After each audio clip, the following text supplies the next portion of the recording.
So I've been working. I started with this garden maybe, it wasn't maybe, 13 and a half years ago, and it was a flat field.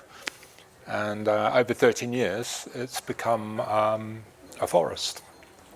And the development work for that process has taken most of that time. And I think in the last couple of years, with the development work behind us, we've started to move into a different phase of being there. And we're kind of scratching our heads, wondering, what is it? What's happening? There's something happening, but we don't know what it is. So I'm going to circle back on this theme in a bit later. So just recount an encounter I had a few days ago on the garden. And so we've got a swimming pond in the middle that we made. So I walked up there. I sort of was drawn to go there. Walked up to the pond, and there was this grass snake that was all kind of tied into a mess of, like a knot almost. And it was a bit alarming. I'd never seen a grass snake do that before. So I kind of looked at it, and it sort of straightened itself out. It looked back at me, and we had this interspecies communication for about 5 minutes. Him looking at me, I look at it. And then eventually it sort of swam away to the centre of the pond and just went down right to the depths of the pond. I thought, that's extraordinary. I've never seen a grass snake do that. I've seen them swim across the water, but never seen it go to the depths. And then I just watched it and then I got on. I was doing some work on the side of the pond, and about 10 minutes later, the snake came and it swam, and it right to my feet, and it just stayed there. I was looking at it, it was looking at me, and I just stopped and just took it in, and then swam off. And who can say what that means? But it was deeply significant and profound in some ways. And some of my talk, I'm going to come back to this in a little bit, right at the end maybe. I think there's a way of gauging with the imagination which is a bit different to maybe the way we normally think about it. So I'm going to kind of go on a trajectory to try and explain that. But I'm going to start with, moving on from that, I'm just going to kind of lay a bit of historical perspective. Because, the Buddha himself didn't really have a historical perspective. He didn't know about anthropology or like where humans have come from. So he was dealing with human beings as they were at that time 2,500 years ago. But what we're learning now is that humans have been on this earth maybe 1 million or 750,000 years. And curiously, it's only about 75,000 years, between 75,000 years, some people say 45,000 years, that there's any sign of like the creative arts or artifacts of the imagination. So this is the massive amount of our time as humans. Well, of course, we don't quite know what was going on, but it seems like there was a great awakening at that time, and there was a great flourishing almost all around the world of creative artifacts. So it's as if something got ignited. And the curious thing is, like humans, we've got the same probably, mental equipment that people had right back at the beginning to some extent. So this is a bit of a mystery, and we don't know what's going on. But something got activated. Our imaginations got activated back then. So what was that? I don't know. It's again another bit of a mystery. It's on my notes.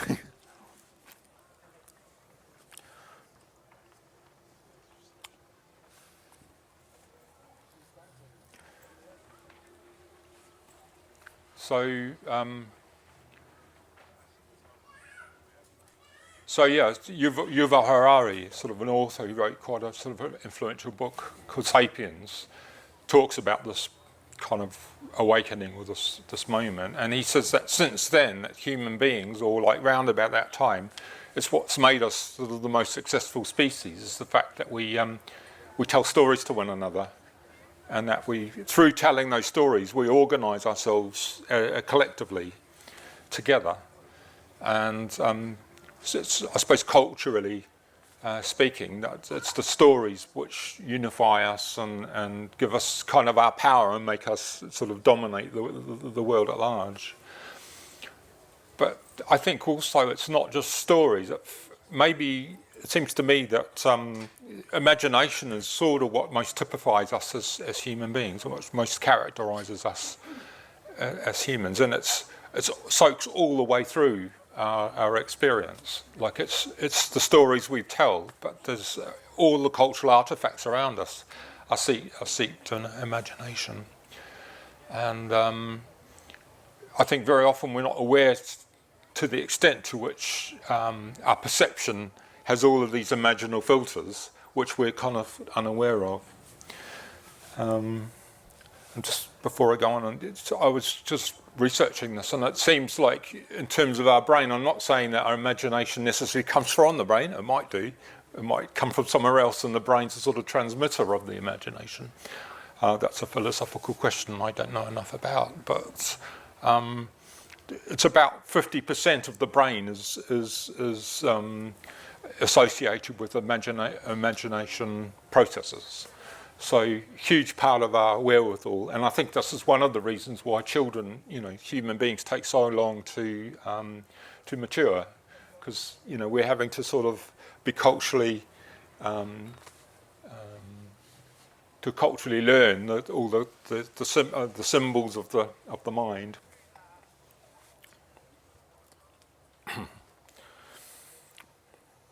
So it seems to me that the imagination is a bit of a double-edged sword. So in one way, it's this amazing creative tool that we have, but on the other hand, it's the thing that causes us a lot of problems. And I've got this wondering, and I don't know, there's people much better equipped to answer this than myself, but it seems to me that maybe this is what the Buddha recognised. After this big awakening of our imaginations, he realised there was a problem with our imaginations, and that's causing us suffering, basically, through the stories that we tell and the way that the imagination works. And you mentioned this yourself, that the maps and models and images that are conjured up by our imaginations, we start to take them literally, and we think we mistake the map for the reality itself. And I suppose that this ties into the three lakshanas, which you may have come across, the topsy-turvy views, that we see things not the way they are, but the way they sort of present themselves to the imagination, and how we literalise them and tie them down. And I suspect this is my new reading of Buddhism personally, and I find it really helpful because it sort of makes enlightenment seem a lot less kind of mystical and far out. It's just like, can we become more self-aware that we're the filters through which we're imagining. And so once you do that, you stop hallucinating, basically. That seems to me what it's describing is the way our imagination, we misuse the imagination by hallucinating. And the thing about hallucinating is that you don't realise that you're doing it. And the minute you realise you're doing it, you stopped hallucinating because you realise, it's just you sort of see through it and beyond it. So I found that personally a really helpful reflection. But it's, I'm just saying that's just me. Oh, sorry. That's just me, and, just sharing it with you because I found it helpful. Yes, I've done that. Okay, so I just want to talk about, I think that we've got this current view of the imagination, and I think it comes back from maybe the Renaissance time when these amazing artists, these individual artists. So prior to the Renaissance, like artists were just anonymous. They didn't sign their works. They were just, it was just another job that people did, and probably, esteemed and everything, but they weren't the great artists of whatever. So there's a great sort of egoic, heroic view of artists that we've got now. And, people will say, I just haven't got an imagination. Well, we've all got imaginations. It's just, we're misusing them probably. But I think we can maybe step beyond that view of the imagination, just realise we're imagining things all the time, and don't feel that we have to be heroically creating something just totally amazing and some new vision that the world's never seen before. We can relax about that and just realising we're imagining all the time, and open up to other possibilities. And one thing I've been doing is sort of looking back over the history of the imagination, and it's really fascinating that there are some quite universal themes which I think have a healthier sort of attitude and relationship to the imagination, which I can go through a few of them.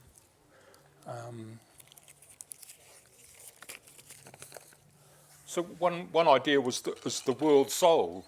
This was sort of goes right back to the Greeks and was popular in the Middle Ages as well. But this is an idea, it's animism basically. It's seeing the world as animate and alive. And I think the scientific view is basically robs the world soul of that truth. And we see the world as sort of just dead matter, and I think that's really unhealthy for our imagining of how we see the world. And in a way, the strange thing about, because that in itself was an imaginative view, but the strange thing about the imagination, that sort of whatever we imagine, the world sort of becomes that, the view which we have, it sort of the world becomes that. So if you have a view that the world is dead and inanimate and not alive, well, that's how it will become. So I don't know if any of you have been to another country where people perceive things as being alive. I had an experience in my 20s going to Bali. I walked off the plane and I thought, this place is completely, has a different, dimensions to where I've come from, for where I've grown up. And it gave what I would say was ontological shock. So, oh, well, the world isn't what I thought it was. It's sort of pulling the rug from under my feet. So I think that can be a really useful aspect of travelling, is go to countries where people do perceive things really differently. And you realise, the contingent nature of the way that we see the world. And also it tells you the way you see the world, it could be different if you chose to explore how that might be done. So there's all sorts of there's the great chain of being, which is another one, which is sort of a hierarchy of being through which blessings, as it were, rain down from another dimension into this dimension. So maybe that's a bit more cosmic. That was sort of adopted into the Christian tradition. There's also another really interesting area which is fascinating me. It was a really good book written by a guy called Patrick Harper called Daemonic Reality. And the daemonic realm was really interesting because they're like the daemonic world. They sort of live in this liminal space. So you'll find different daemons live in different kind of environments, and they're always liminal. They're like the space between, like where springs come up and the earth. So that's where, like grottos with springs, is where you find Blessed Virgin Mary experiences. They, if there's visitations of the Blessed Virgin Mary, that's where you'll find them.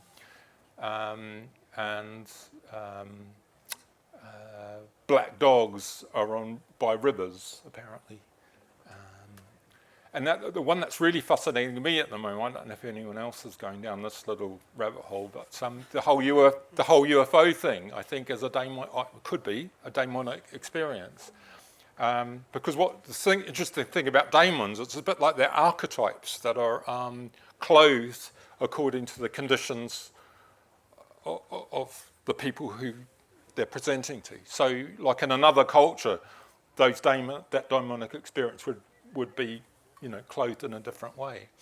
So interestingly, like the UFOs sort of come down from the sky with a blaze of light, and interestingly, they've got this attraction to nuclear power plants. So I'd say a nuclear power plant is a kind of liminal place, and it's quite sort of profoundly associated to our current dilemmas as well. And maybe there's a message there. I don't know, and I don't want to take this too far, but this there's clearly something interesting going on there, and I'm not saying daemons don't necessarily physically exist, although they might do. Maybe they're a projection of our imaginations, and they almost like hover between being physically real and subjective, almost like a waking dream or something like that. And I don't claim to really understand it. And the cool thing about daemons is they're ontologically shocking because you're destabilized. And I think, trying to understand UFOs, what are they? What are they? Are they this or are they that? It's just like, the way to approach it, I would say, is just to stay in this state of not knowing. And I think that's a profoundly healthy way to deal with the imagination. How am I doing for time? Yeah, no, you got time. Yeah, good. Okay. So the dominant would really recommend if looking at this book because it's deeply fascinating. There's pictures in there of fairy shoes made out of moleskins, and it's got a little burn mark on the sole where it's been tapping a pipe. I mean, it's really weird, Anyway. And then there's the whole realm of myth that's passed on, and I think myths are very interesting because they're multi-layered archetypal stories, basically, and that, very often they can be universal. And I think there's certainly been a revival of interest in myth, but I think probably in the past those myths were taken probably in were saturated in the culture much more. Another interesting one I was thinking of is the concept of the muse. I said that at the beginning, summoning the muse to speak through me. So rather than I'm going to tell you how it is, that you say, let the muse communicate through me to you. So, for a muse of fire that would ascend the highest heaven of invention. That's how King Henry V starts. And I really like that idea because it's takes the pressure off you as an ego. It's like, okay, well, I'll just open up the floodgates and see what comes out. And again, it's moving away from that idea of the heroic artist and, I've got all the answers and this is what you must do. And it's more like accepting now there are higher inspirations that work through you rather than from you. So I think that's a healthy way to look at things.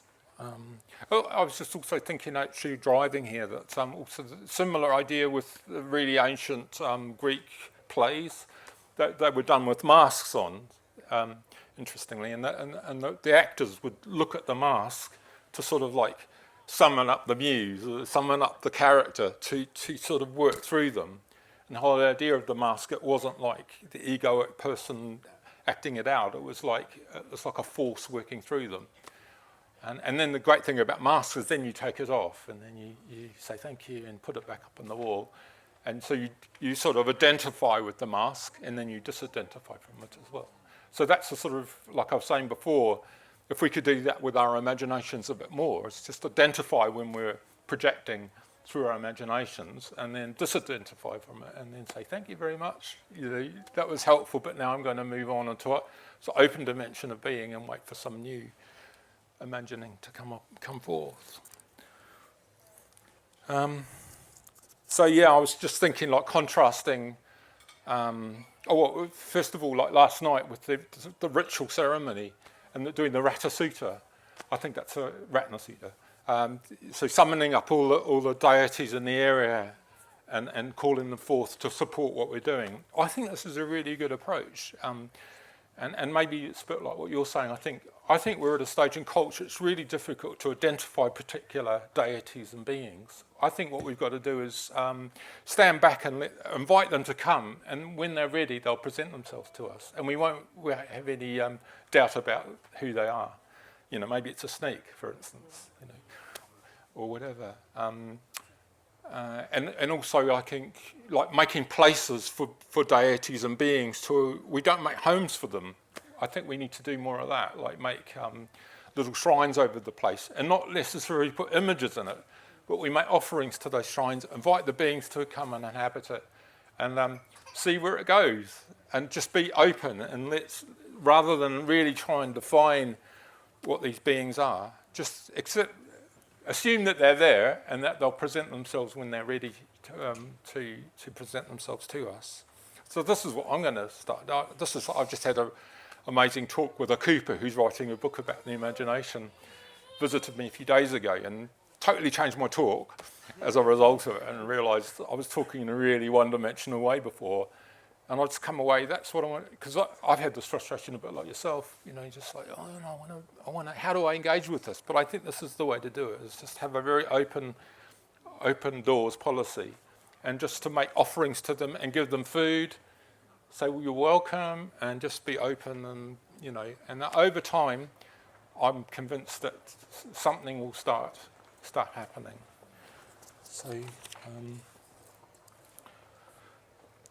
So this leads me to sort of like the beginning of my talk, and I said there's something sort of interesting going on for us at the Forest Garden. We've been living a couple of years now, like without a purpose, as it were. And what I've started this conversation with people. They say, "What's going on?" I said, well, I don't quite understand it, but we start to experience time in a really different way. Time is, it's different, and I can't really. It doesn't have a word. Well, it didn't have a word, but then I discovered it does have a word. And it's in the old Greek, the Greek conception had, there's two types of time. Well, I think they had quite a few different types of time, but one is chronos, which is linear time. So it's the time you've got when you've sort of got to be at work, and your time's all like on a grid, and you've got to be somewhere, and it's all very, there's never enough of it, and it's constricting sort of thing. It's when you're organised and you've got to be somewhere at a particular place, a particular time, all the time. Most of our lives are sort of organised like that. However, there's another type of time, which I think is the one we've been experiencing. This is kairos, it's called. And it means, I think it means the right time. And how I understand this is, I better look at my notes because some juicy words in there. It sort of invites a sense of synchronicity.